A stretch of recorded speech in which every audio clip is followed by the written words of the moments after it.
And you know what happens to people? This is the last thing I'm sharing with you, inshaAllah ta'ala. There are people who Allah makes many things easy for them. Please listen to this carefully. Allah makes many things easy for them. For some of you, Allah made money easy for you. It's just easy for you. For some of you, confidence is easy. It's no big deal. Other people get nervous, you don't get nervous. For some students of mine, studies are easy. Like I teach Arabic. Some of my students, wallahi, I can tell Allah made Arabic easy for this one. And the other one, مَا خُلِقَ لِدِرَاسَةِ الْعَرَبِيَّةِ. He wasn't made to study Arabic. He's the smartest guy in his field. He will be a PhD in physics. He can't do mudaf and mudaf ilayh. He can't do it. You know? He wasn't made for it. This is tough for him. Not everybody's the same. Now what happens is when people get used to success, Allah makes one thing easy, then He makes the next thing easy, and then makes the next thing easy, and the next thing easy. Is everything always going to be easy? No, sometimes you will fail. There's a student who gets used to getting 100 the first time, the second time, the third time, the fourth time, and the fifth time he gets a 50.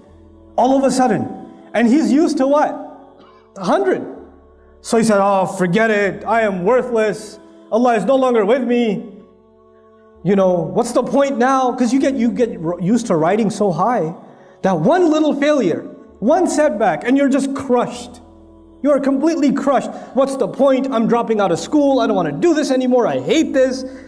You know what? This is when you didn't remind yourself at every single success that success was a combination of two things. Your effort and Allah's help.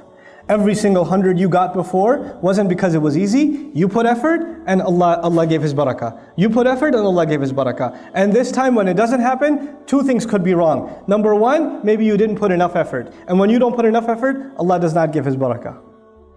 And maybe even if you put effort, Allah decided that He will not give you barakah, maybe that's better for you. One of my best friends in life used to be a Hindu. And he wanted to go to med school. And he was a straight A student.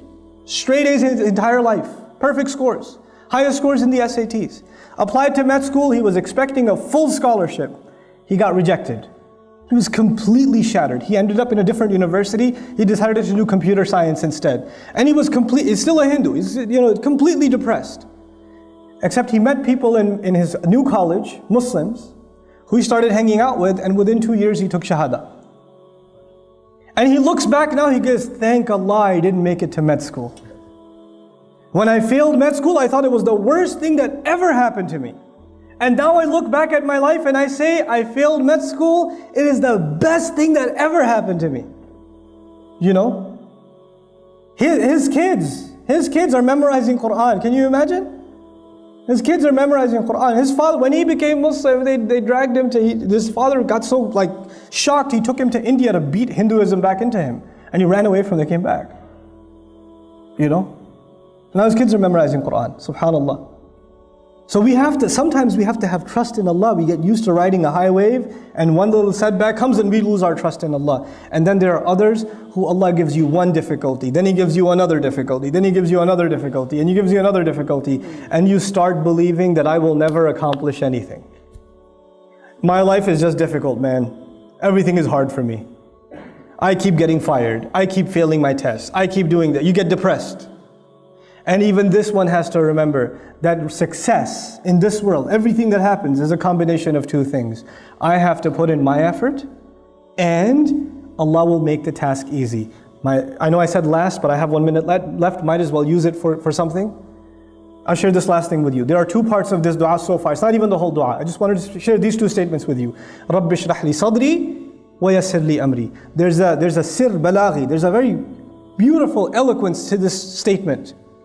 Allah is teaching us that if you have a calm heart, if you have a positive attitude, and you have tawakkul in Allah, and you put your work in, then Allah will make your mission easy. But if you start with the attitude, I know it's not going to work anyway, but I'll try.